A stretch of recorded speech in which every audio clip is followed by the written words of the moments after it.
Bismillahirrahmanirrahim. Assalamu alaykum, hurmatli televizor ko'ruvchilar. Istiqlol kundalik xabarlarimizni ko'rishinglarni qizg'in qarshi olamiz. Men Abdullah Yilqin.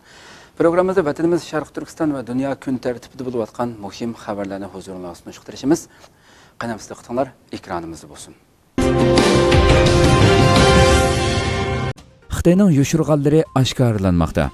Sky News to'rining bugun oshkorlagan xabariga ko'ra, Yevropadagi bir bexatarlik o'rnining bildirishicha, Sharq Turkistonning Korli shahrida sinig'i elingan bu ko'rinishlarda 600 dan ko'proq kishi ekanligi taxmin qilingan tutqunlarning poyezddan tushirilib, qattiq bexatarlik tadbirlari bilan avtobusga chiqarilganligi, tutqunlarning hammasining birdek orqadan ko'yizlanganligi, sochlarining tushirilib, ko'zlari qoralati bilan etilganligi bildirildi. Xitoy rejimining uzundan buyon jazo lagerlaridagi begunoh tutqunlarni boshqa yerlarga yo'tkab tarqoqlashtirayotganligi kun tartibga kelgan edi. Twitter yana Xitoyning necha ming saxta hisobini taqidi. Germaniya ovozi to'rining xabarida bildirilishicha, Twitter shirkati tunugun yana yolg'on xabar tarqatgan necha ming Twitter hisobini taqig'anligini e'lon qildi.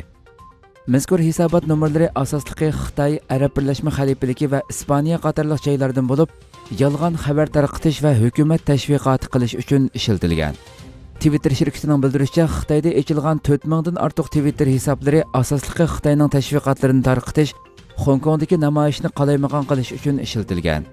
Arab Birlashma Xalifaligi va Misrdagi Twitter hisoblari bo'lsa, Saudiya Arabiston hukumatining tashviqotlarini tarqatish uchun ishlatilgan. Twitter shirkati oldingi oyda Xitoyda ochilgan 200 mingdan ortiq saxta hisobni bayqaganligini, bularning hammasining Hong Kongdagi namoyishni qalaymaqon qilish uchun ishlatilganligini e'lon qilgan edi. Tashkilotlar birligining Konya ziyorati davomlashmoqda. Sharq Turkiston Tashkilotlar birligi raisi Hidoyatulloh O'g'izxonning yetakchiligidagi bir hay'at 20-sentabr tushdan keyin Konya Darul Hadis o'quvchilariga Sharq Turkiston tarixi, Xitoyning Sharq Turkistonda elib berayotgan bostirish siyosatlarini tunishtirdi. Ziyorat o'miki 20-sentabr tushdan keyin yana Sutuqbug'raxon ilm va madaniyat vaqfi Konya sho'basi tashkillangan Konya Qaratay Universiteti, Najmiddin Arbaqan Universiteti, Anqara Nida Universitetida o'qish boshlagan Uyg'ur o'quvchilarining 2019 va 2020 yillik o'qish boshlash murosimiga qatnashdi hamda ularni tirishib o'qishga rag'batlantirdi. Yevropa ittifoqi Xitoyni Sharq Turkistonda mustaqil tekshirish elib berishga yo'l qo'yishga chaqirdi.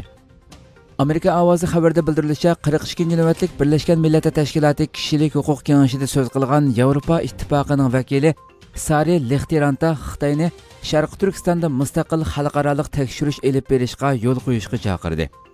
Xabarda Yevropa ittifoqi va uning nomzod Shimoliy Makedoniya, Montenegro, Albaniya qatorliq davlatlarga vakolatan so'z qilgan Yevropa ittifoqi vakili, Yevropa ittifoqi Sharq Turkistondagi atalmish siyosiy qayta tarbiyalash lagerlari keng ko'lamli ta'qib qilish, Uyg'ur va boshqa musulmon millatlarga qarata elib berilgan diniy e'tiqodni cheklash harakatlaridan andisha qilganligini, Xitoyning Birlashgan Millatlar Tashkiloti kishilik huquq oliy komissarini o'z ichiga olgan mustaqil tekshiruvchilarning Sharq Turkistonda haqiqiy ravishda tekshirish elib berishiga yo'l qo'yishi kerakligini bildirgan. Xitoy hay'atlari Turkiya muavin tashqi ishlar ministri bilan ko'rishdi. 20-sentabr Xitoydan kelgan bir hay'at Turkiya muavin tashqi ishlar ministri Yavuz Selim Kram bilan ko'rishdi. Turkiya tashqi ishlar ministrligi Xitoy vakillari bilan suhbat o'tkazgan bo'lib, suhbatdan keyin Yavuz Selim Twitter hisobida o'zgarayotgan dunyo vaziyatida Xitoy bilan Turkiya orasida qiyinchiliklarga taqobil turish harakati ikki davlat munosabatining texmo taraqqiy qilishiga yordam beryotidi deganlarni ham baharlagan. Ma'lum bo'lishicha, 20-sentabr Turkiya Denizli shahrining valisi Hasan Qaraxon Xitoy bilan tijoriy munosabatini yaxshilash, sayohat ishlarini taraqqiy qildirish maqsadida Xitoyning Xunan o'lkasi muavin shahar boshlig'i Jangjun bilan suhbatlashgan.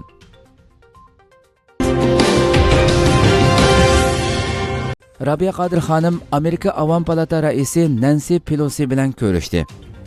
Dunyo Uyg'ur qurultiyining sobiq raisi, Uyg'ur xalqaro kishilik huquq va demokratiya fondining qurg'uvchisi Rabia Qadir xonim 19-sentabr kuni Amerika Davlat Majlisida Avam palatasining raisi Nancy Pelosi xonim bilan ko'rishib, Uyg'urlarning navbatdagi vaziyati va o'zining hozirgacha izdiriki bo'lmagan oila a'zolarining ahvoli haqida suhbat elib borgan.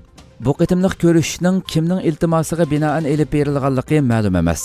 Ammo Nancy Pelosi xonim 19-sentabr kuni o'zining Twitter hisobida Rabia Qodir xonim bilan tushgan rasmini ham bahrlab, bugun Amerika Davlat Majlisida qadrli do'stim, faoliyatchi va rahbar Rabia Qodirni Uyg'ur xalqining nomida kutib olib, uning izdiriki bo'lmagan oila a'zolarining ahvoli va Uyg'ur xalqi duch kelayotgan vaziyat haqida muzokaralarda bo'lganligimdan faxrlanaman deb yozgan. Amerikaning siyosiy sahnasidagi 3-nomerlik shaxs bo'lgan Nancy Pelosi xonimning Uyg'ur kishilik huquq siyosiy qonun loyihasining Avam palatadagi nusxasi ovozga qo'yilishini kutib turgan bir mezgilda Rabia Qodir xonim bilan ko'rishishi diqqat qo'zg'adi. Nancy Pelosi xonim Uyg'ur kishilik huquq siyosiy qonun loyihasiga imzo qo'yib, uni aktiv qo'llayotgan Avam palata a'zolarining biri. U bu yil yozda Washingtonda o'tkazilgan bir yig'inda agar Amerika Uyg'ur masalasiga ovozini chiqarmasa, kishilik huquq masalasida o'zining xalqarodagi nufuzini yo'qotib qo'ydiganligini ogohlantirgan edi. Mazkur qonun loyihasining yana bir nusxasi buningdan bir qancha kun avval Kengash palatasida ma'qullangan edi. Qonun loyihasining Kengash palatasida ma'qullanishi bilan kishilarning diqqati Avam palatasiga burilgan edi. Ikkilan ko'rishganda qonun loyihasining kun tartibga kelgan-kelmaganligi ma'lum emas.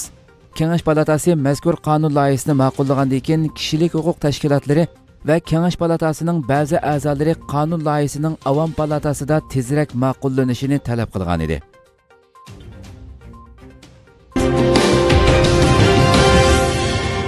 Jenevadagi Birlashgan Millatlar Tashkiloti bosh shtabi oldida Xitoyga qarshi zo'r namoyish o'tkazildi. Birlashgan Millatlar Tashkiloti kishilik huquq oliy kengashining 42-navbatlik umumiy yig'ini chaqirilayotgan mezgilda 9-oyning 20 kuni Dunyo Uyg'ur qurultiyi Tibet tashkilotlari va Shveysariya Sharq Turkiston jamiyatining birlikda uyushtirishi bilan Jenevadagi Birlashgan Millatlar Tashkiloti binosi oldidagi maydonda kommunist Xitoy rejimiga qarshi keng ko'lamli birlashma namoyishi o'tkazildi.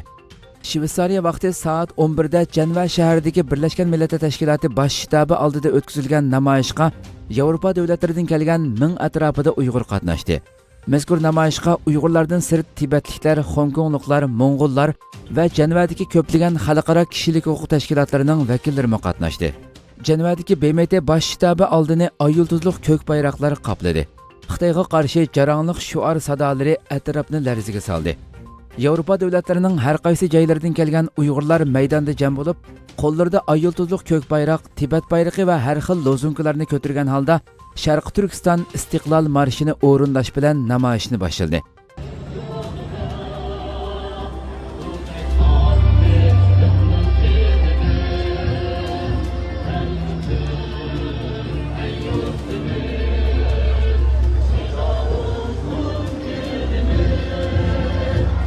Namoyishchilar maydonda Xitoyga qarshi turli shuarlarni to'plab maydonni zilzilaga soldi. Ular birdak Uyg'urlar qo'g'dab qilinsin, Xitoy lagerlarni taqsin, Uyg'urlarning milliy ma'arifi qo'g'dab qilinsin deganga o'xshash shuarlarni to'plashdi. Keyin Dunyo Uyg'ur qurultiyining raisi Dulqin Ayso apandi Birlashgan Millatlar Tashkiloti bosh shtabi oldida bu qitimqi namoyishning maqsadi ham ahamiyati to'g'risida nutq so'zildi. U Uyg'urlarni umidsizlanmaslikka, da'voga aktiv qatnashishga chaqirdi. Germaniya nima uchun 100 million yevro xarjlab Xitoyga yordam beradi? Uyg'ur agentligi to'rining Germaniya axborotlaridan naql qilishicha, Xitoy hozirmi Germaniya taraqqiy qilish yordam beradigan eng chong davlatlardan biri ekan. Germaniya har yili Xitoyga 100 million yevro qimmatida yordam beradi ekan. Buning ichidagi ba'zi yordamlarning nimaga ishlatilganligini nurg'un odamlar o'ylab yetolmaydi ekan. Germaniya hukumatining sonliq ma'lumotiga asoslanganda 2017-yili Xitoy Germaniyadan 630 million yevro yordam mablag'iga erishgan bo'lib, shu yil Germaniya taraqqiyot yordam mablag'i bilan ta'minlagan 3-cho'ng davlat bo'lib qolgan. 1979-yildan to hozirga qadar Germaniyaning Xitoyga bergan taraqqiyot yordam mablag'i 10 milliard yevroga yetgan. Yuqorqi son sifirlar Germaniya axborotini gangirtib qo'ygan. Chunki Xitoy hozir dunyodagi 2-cho'ng iqtisodiy gavda. Yana kelib Xitoy Afrikadagi birmuncha davlatlarga yordam berib etib turib, yana nima uchun Germaniyaning o qadar cho'ng summasidagi yordamiga erishidi? Dunyo agentligining xabariga ko'ra, 2017-yili Germaniya Xitoyga bergan taraqqiyot yordam mablag'ining eng cho'ng bir qismi 270 million yevro bo'lib, bu Germaniya hukumati qo'llagan Fushing taraqqiyot bankasiga ta'minlangan to'van o'simlik qarz ekan. Ikkinchi bir qism bo'lsa 260 million yevro bo'lib, bu Germaniya hukumatining Xitoydan kelib o'qiyotgan o'quvchilarga ajratgan chiqim ekan. Germaniyadagi universitetlarning ko'pinchisi davlat universitetlari bo'lib, bu maktablarga tizimlatgan har bir o'quvchiga davlat iqtisodiy mablag' soladi ekan. Germaniya siyosiy sohasida Xitoyga taraqqiyot yordam mablag'i berishga qarata tanqidlar kunsiri ko'paymoqda. Muxolifatchi partiyalarga tabe bo'lgan ko'plagan parlament a'zolari Xitoyga berilayotgan taraqqiyot yordam mablag'i cho'qim qayta muzokara qilinishi kerak. Iqtisodiy gavdasi to'limi cho'ng bo'lgan bir davlatga yana iqtisodiy yordam berish o'z davlatimizning fuqarolari va boj to'lovchi ommani qoyil qilg'ili bo'lmaydigan bir ish. Bo'libmi to'van o'simlik qarz berilgan pul aslida texmi yaxshi yerlarga xarjlanishi kerak edi deb tushundiganligini aytdi. Dunyo agentligi Germaniya taraqqiyot hamkorlik ministri Gerd Mullerning buni so'zlarini naql qildi. Xitoy hozir taraqqiy qilayotgan davlatdan allaqachon bir yordam mablag'i chiqarish davlatiga aylandi. Bu hamkorlik munosabatini yordam mablag'i berish saqlab qolishdagi maqsad bo'lsa, Xitoyni davomli Germaniyaning hamkorlashuvchisi holatida saqlab qolish. Bo'libmi dunyoviy masalalarni hal qilishda, masalan, havo klimatini qo'g'dashga o'xshash masalalarda Xitoy bo'lmasa bo'lmaydi. Yer shari klimatining kelgusimi Xitoy va Hindistonga bog'liq bo'lib, u yerdagi xalqning davomli ko'mir ishiltishi yoki yangi qayta hosil bo'ladigan energiyalarni bayqab ishiltishiga bog'liq. Ya'ni Germaniya mablag' chiqaruvchi Xitoy mablag' qabul qiluvchi bo'lmasdan, texmo aktiv barobarlik asosidagi bir munosabatni orzu qilganligini bildirdi.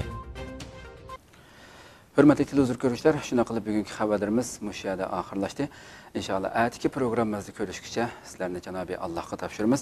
Shuna qilib program oxirida ekran orqasidagi barliq xizmatdoshlarimga ko'pdan ko'p rahmat aytaman. Assalomu alaykum va rahmatulloh.